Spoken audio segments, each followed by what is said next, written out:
And here we go. All right, so what we're going to do first is start working on the Exponential Lab. And I'm going to do a few problems with you so that you can actually practice these. So during class time today, I'm going to do a few of these, and I'm going to have you work at your desks doing some of these problems so that you can practice this. So I'm going to hide this for a little bit. Okay, so there's two types. I expect you to be able to be given any 2 points. At this point, I expect you to be able to take those 2 points and give me a linear function. And then I expect you to be able to take these 2 points and give me an exponential function. In this course, okay, so these are the two that we're looking. So a linear is y equals b plus mx. That's the linear function formula. And we also learned y minus y1 equals mx minus x1. So that's the point slope form, and then I have slope intercept form. Those are the two forms. The exponential lab, this lab right here, we're going to use y equals a beta to the x. So none of these are going to be continuous. A stands for my initial value, or your y-intercept, if you will. B is your growth factor. And it's either going to be 1 plus your rate or 1 minus your rate. So that's what we've got so far. Okay? So I'm going to do a few of these with you. And you need a calculator so that if I ask you whatever, and I'm going to skip around and I'll have you guys practice this. Okay? So let's start with number 1. So the first thing I want you to do is actually stack and rack your points. So this is the 0.03 and the 0.115. And what I'm asking you to do is to find an exponential function. Now, I know you guys can do a regression to do this, but I want the algebra, okay? Now, there's two, I'm going to do 2 different ways, and this was in the notes. This one, I actually was given my initial value, or my y-intercept right here, 0, 3. So if my formula is y equals a b to the x, they essentially gave me the a, okay? They gave me the a already. Thank you very much, okay? Then all you have to do is plug in the other point. So this is the one with the least steps. This is xy. And I'm going to plug in the 15 in the y spot, and in the b spot, excuse me, in the x spot, I'm going to put a 1. And then I'm essentially solving for b, so I'm going to divide each side by 3. So I have b to the first equals 3. Now, you don't even need to write the first, but I know b is 3, which means this is growing, which that's what that looks like. So this formula here is y equals 3. Whoops, excuse me. A is 3. Did I do that right? No, it's 5. B is 5. Sorry, guys. B is 5. I was looking at here. 15 divided by 3 is 5. So I have y equals 3, 5 to the x. And you can always check this by graphing it, looking at your table, and both those points will be there. Okay, so that's the easy way. So if I give you the initial value, life is good. You can put it right in there and throw the other point in and have it, okay? Let me do something that's not as pretty. This one right here. I have 2 points. I have 3, negative 3/8, so I'm going to stack and rack them, negative 2, and negative 12.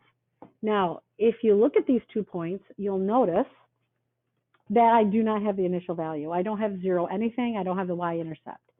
And remember, an exponential function grows by a rate. Or if you guys remember, well, I don't know if last year you had that part or the year before, that basically you're growing by either multiplying a greater number each time or a fraction, but it's growing that way. So you have to do this by using a ratio when you go from spot to spot. So you're actually multiplying or dividing to get to the next place, where linear function you add and subtract, okay? So I am going to actually do this where these are x's and y's. So when I actually put this in my calculator, I try to put the positive number on top, but it doesn't really matter. So I'm going to use this formula, y equals a b to the x, and basically make a ratio out of it and plug in the x, y spots, okay? So I'm going to do 3/8, that's the y of that point, equals a b cubed. So if you can see, I just threw those in the x, y spots. And because it's growing by a ratio, I hit divide, divide. And then I put the other point in. So I got negative 12 equals a b to the negative 2. okay? So when I do that, I've actually set up this ratio going on here. And what's so cool about this is by me dividing this, I go, well, thanks for playing, the A is gone. So now I'm down to one variable, and then I can solve for B and then figure out what A is after that. So here I found A first, then B. Here I'm finding B first, then A, okay?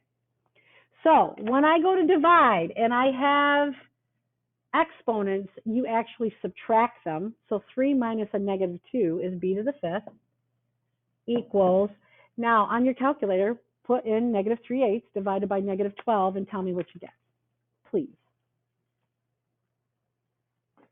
I'm actually going to write this over here so you guys can see this better.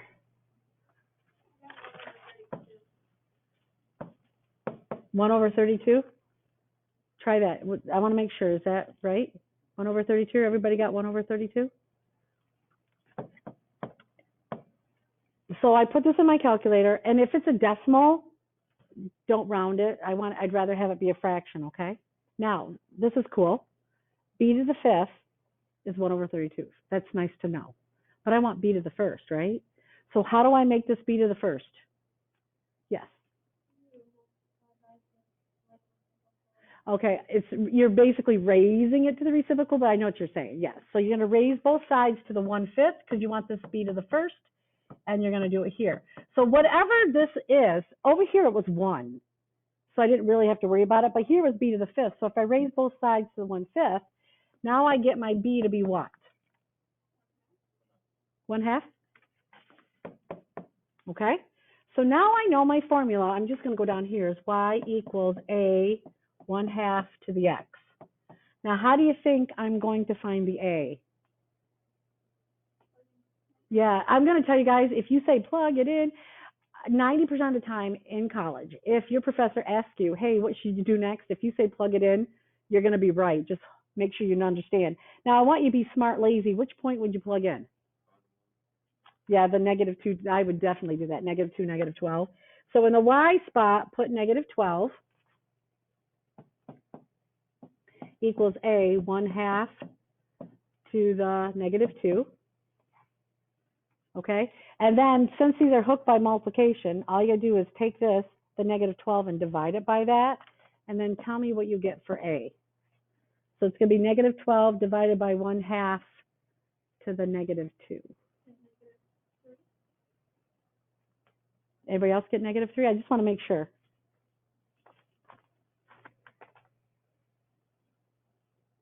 Did you get -3? Have you done it? I need to have you guys do it. That's why I'm giving you the calculators. This is what I've heard, but I only heard one person, so I just need somebody to back it up. Does that sound right? -3? Okay. So now my formula for this right here, I'm running out of room, is y equals -3 1/2 to the x. So that's the formula for that those 2 points are on. Exponentially. Now, I could ask you linear. So I've done one where they gave you the initial value and one where I haven't. But can I tell you guys something? You can do them all this method. And then you get done, you're like, oh, yeah, that's right.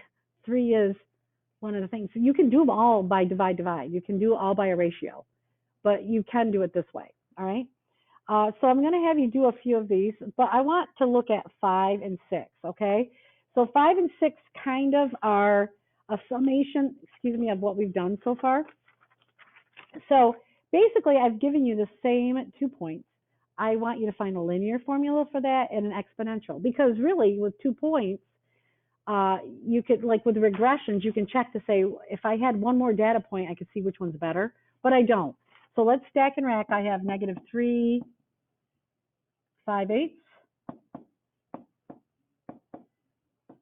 And I have 220. So the first thing is I want you to actually find the linear formula, and then we're going to do the exponential one. So the linear one, I'm going to have you practice the point slope form because you're going to be using that a lot this year. So we already hit good with the points, but I need a slope, okay? So let's start going with the slope here. So the slope is the change in the y's over the change in the x's. So I'm going to go bottom to the top. So I've got 20 minus 5/8 all over 2 plus 3 because the math is a little bit easier. So what do you get as your slope when you do the work.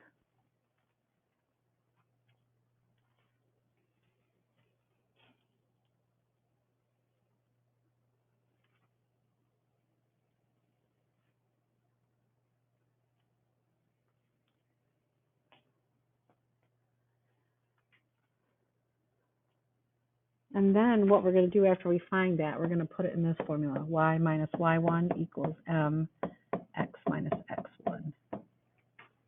Just for practice. Because you can always multiply it through to get the other form. Anybody get a slope? Yep. Yeah, everybody's like nervous when you get a fraction. You're in calculus, guys. You're going to get fractions and all weird stuff. So that's right. So I know that 31 over 8 is going to go here in the m spot. And then what am I going to do? Throw in a point. Which point do you want to throw in? Be smart, lazy about it. The 220. So I'm going to put my formula to be y minus 20 equals 31 over 8, parentheses, x minus 2. And I don't really like it left like this. If you're going to show this, at least move the 20 over. So y is 31 over 8 times x minus 2 plus 20. Now, if you multiply that all out, and if they want it in slope-intercept form, then you would get it in slope-intercept form. But I would accept that because that's correct, all right? And that's perfectly fine. So I had someone say, well, what if I put the other point in? I said, you'll be fine. It won't look as pretty, but if you multiplied it out, you'd still get the same thing, okay? So there's my linear function. Questions before I go on to this one? Okay, so now I want you to find the exponential function. Same 2 points, but the method is a little bit different. I'm going to use y equals ab to the x. And I don't know my initial value, so I'm just going to go through and do the divide thing, okay? So I'm going to put the 220 on top. So I'm going to do 20 equals ab squared, and you can do that.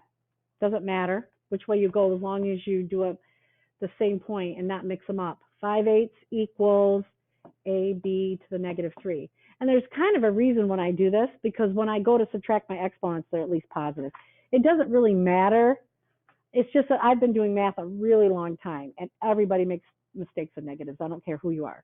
So I say, thanks for playing. Whoops, thanks for playing. That's gone.